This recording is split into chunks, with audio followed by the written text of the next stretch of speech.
प्यारे सभी साथियों को इंजीनियर विष्णु कुमार अग्रवाल का नमस्कार। आज मैं बात कर रहा हूं कि कल भारत के राज्यसभा में अपर हाउस में पार्लियामेंट के खड़के साहब ने जो लीडर ऑफ अपोजिशन है उन्होंने एक इशू उठाया था कि जो इंटरनेशनल बॉर्डर है इंडिया का पाकिस्तान के साथ, बांग्लादेश के साथ, चाइना के साथ, नेपाल के साथ,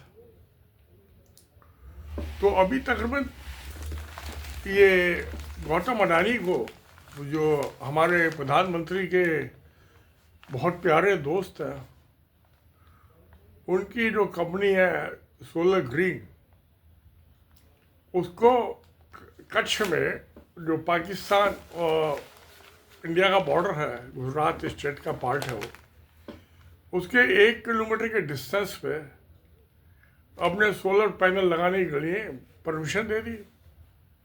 और वहाँ से वो 7 मेगा वो इलेक्ट्रिसिटी जनरेट करके और गुजरात के जो इलेक्ट्रिसिटी डिस्ट्रीब्यूशन कंपनी है उनको सप्लाई करेंगे।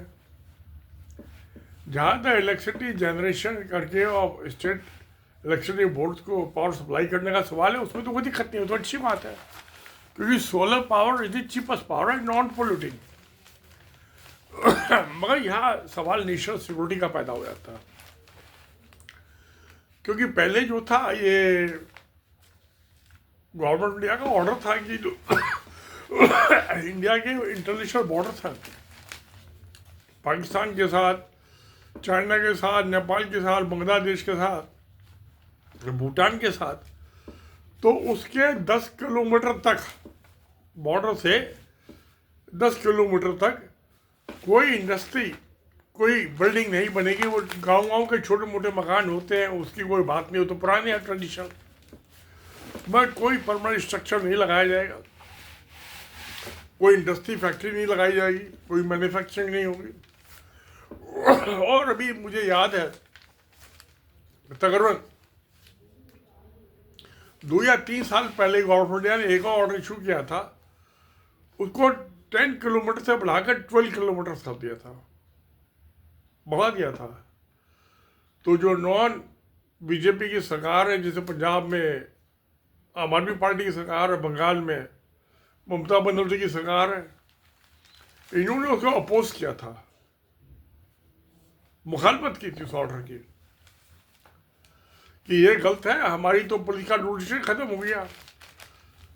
पंजाब के border BSF, border security force, Bengal के बॉर्डर पे भी वही है, और नेपाल के बॉर्डर एसबीएसएस था, क्या नाम है वो, दूसरी है सेंट्रल पुलिस फोर्स है वो भी। तो इन्होंने अपोज किया था उसे,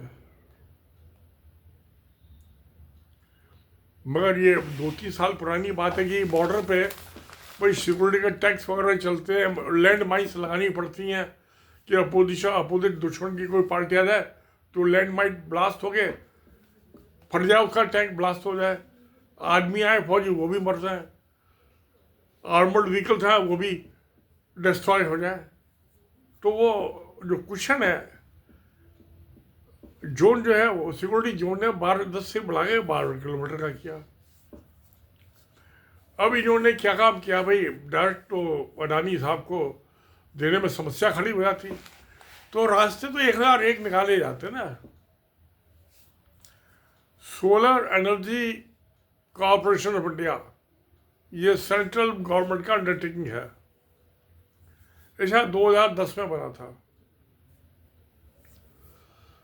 तो इसको दे दिया वहाँ, वो तो सरकारी कंपनी है, गवर्नमेंट इंडिया की कंपनी है, और उसने लाइसेंस तो को दे दिया, परमिशन दे दी कि बॉर्डर से 1 किलोमीटर दूर आप लगा लीजिए। वो रन ऑफ कच्छ है जिसपे पाकिस्तान और इंडिया का डिस्प्यूट है लैंड के ऊपर, वहाँ रन ऑफ कच्छ। मैं गया था एक दफे वहाँ, वाइट सैंड्स होता है वहाँ पे, फेस्टिवल नरेंद्र मोदी ने चालू किया था जब गुजरात के चीफ मिनिस्टर थे ये, तो हुजूम लगा था, वहाँ हम रुके थे मेरे ख्याल में 4-5 दिन,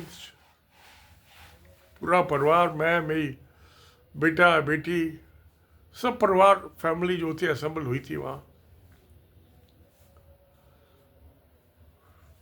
तो अब वहाँ जो है उसने कह दिया solar energy corporation of India ने कि हम तो यहाँ लगा नहीं सकते हैं, तो हमारा कोई प्रोग्राम नहीं है, और जिस यहाँ जितनी जो प्रॉब्लम्स हैं, मार्शी लैंड है, ये सुटेबल नहीं है जगह।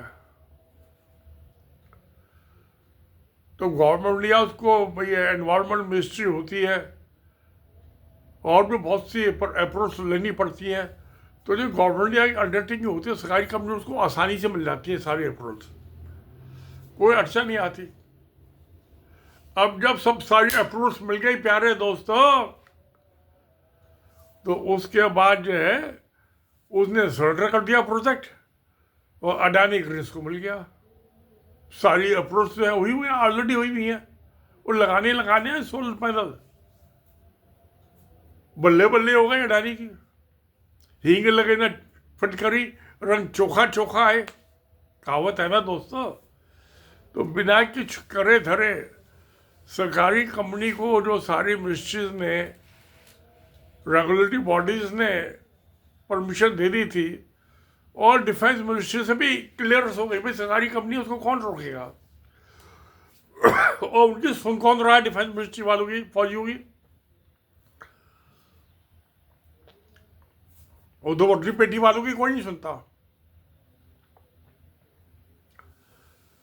तो उनकी भी सुनवाई नहीं हुई, परमिशन में सारी क्लियरेंस हो गई, अप्रोच हो गई। तो वो अडानी की झोली में डाल दिया, ले प्यारे दोस्त, तू तो मेरा बहुत प्यारा दोस्त है, धंधा कर, कुछ पैसे कमा, कुछ मुझे भी दे, मेरी पार्टी को भी दे। हो गया काम। तो वो जो अपोजिशन के लीडर राज्यसभा में खड़के था कांग्रेस पार्टी के, उन्होंने अटेंशन ड्रॉ की गवर्नमेंट की कि भैया 1 किलोमीटर जो है आपने एक्सटेंड करके 10 से 12 किलोमीटर का दिया था, इसके लिए 1 ही किलोमीटर कर दिया। वो तो सरकारी कंपनी के लिए किया गया था ना। अब वो बैकआउट कर गई, बैकआउट कर गई, तो या तो उसके प्रोजेक्ट को ड्रॉप कर देते हैं, पर ड्रॉप कैसे करें। वो तो actually solar corporation of India ने तो करना ही नहीं था काम, देना था अडानी को। मैं इनडायरेक्ट लूप में घुमा के दे दिया अडानी को। अब अडानी एंड कंपनी वहाँ लगाएगी पैनल्स, इलेक्ट्रिसिटी सप्लाई करेगी महंगी कीमतों पे। तो ये मेरी एक किताब है, ये किंडल ई बुक है, आप किसी भी कंप्यूटर डिवाइस पे, लैपटॉप पे पढ़ सकते हैं। ये किताब smart cities and village future civilisation, मैंने इसमें रिकमेंड किया है कि ये सब इलेक्ट्रिसिटी बोर्ड में बंद कर दो, घरों की छत पे लगाओ सोलर पैनल, इलेक्ट्रिसिटी लो। गांव में नहर के ऊपर स्टील का फ्रेम लगा के, एल्युमिनियम का, उसके ऊपर सोलर पैनल फिक्स कर दो। नाले जो है उसके ऊपर फिक्स कर दो, ओपन लैंड जहाँ भी है। सूरज की धूप तो नाले के ऊपर भी आएगी, झील के ऊपर भी आएगी, नदी के ऊपर भी आएगी, और समुद्र के ऊपर आएगी। सब जगह सोलर पैनल लगा दो, मुफ्त की बिजली। यही है भविष्य, इसमें कोई पोल्यूशन नहीं है, नथिंग। 25 साल के लिए है, एक दफा लग गया तो धूल झाड़ दो उसकी मिट्टी। तो और बैटरी लगा दो हाई कैपेसिटी की, 24 घंटे साल के 365 दिन इलेक्ट्रिसिटी मुफ्त पर रहा, कौड़ियों के भाव। तो मैंने इस किताब में रिकमेंड किया था। तो कहीं तो अच्छी बात है, मगर जो गवर्नमेंट या अंडरटेकिंग ने, तो उसने सोलर एनर्जी कॉरपोरेशन ने तो कहीं भी नहीं लगाए अपने प्लांट।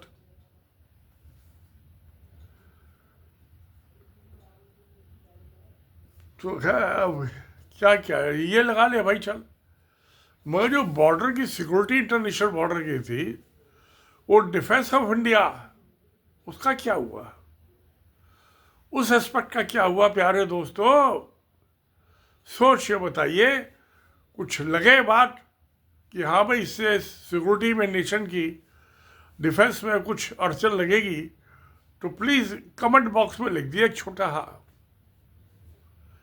एक ही लाइन लिखी है, दोहा या चौपाई लिखने की जरूरत नहीं है। दोहे चौपाई तो मैं लिख देता हूँ ना, इंग्लिश में हिंदी में दोनों में। कविता भी लिख देता हूँ, दोहे भी लिख देता हूँ 2 लाइनर्स, चौपाई भी लिख देता हूँ 4 लाइनर्स, और लंबी कविता भी लिख देता हूँ। हिंदी इंग्लिश में दोनों में लिख लेता हूँ मैं। कविता भी लिख देता हूँ, पोएम भी लिख देता हूँ। वक्त वक्त पे मैं आपको पढ़ के सुनाऊंगा। तो ये मुझे तो, अब मैं तो 80 साल का हो गया, कौन लड़ेगा दिल्ली तक, कौन आएगा, कच्छ से पाकिस्तान आए ना बांग्लादेश आए। चीन से खतरा है, चीन का डेंजर भयानक है। अभी बांग्लादेश और पाकिस्तान की भी दोस्ती हो गई है, और चीन को 99 ईयर्स के लीज पे दे दिया। श्रीलंका ने अपना एक पोर्ट, और जो वहाँ ऑयल टैक्स बने हुए थे सेकंड वर्ल्ड वॉर के ज़माने की, ये इंग्लिश कंपनी के होते थे, वो तो नेशनलाइज कर देते श्रीलंका की गवर्नमेंट ने। तो मुझको सब ये गड़बड़ झाला लग रहा। भ्रष्टाचार की आंधी चल रही है, धुआं धुआं धुआं धुआं। क्या किया जाए? क्या, मुझे तो कोई लेना देना नहीं है, खाओ बेईमानी करो। तो प्यारे दोस्तों, आप तो बड़े देशभक्त हो, सोचो इस कि ये मोदी जो है क्या कर रहा है, कुछ सलाह दो। मोदी भक्त या उनको सलाह दे भाई कि नेशनल सिक्योरिटी से खिलवाड़ मत करो, राष्ट्र की, भारत हिंदू राष्ट्र की सुरक्षा से खिलवाड़ मत कर, नहीं तो कल कहीं मामला गड़बड़ हो जाए, मोदी भी भाग जाएगा। पैसे वाला आदमी तो कहीं भी भाग जाएगा। बहुत कंट्री है उनके यहाँ जाके इन्वेस्टमेंट कीजिए, सिटीजनशिप में हाथ तो हाथ, सबको जरूरत है पैसे की। तो चलिए देखते हैं। सत्यमेव जयते। नमस्कार, धन्यवाद।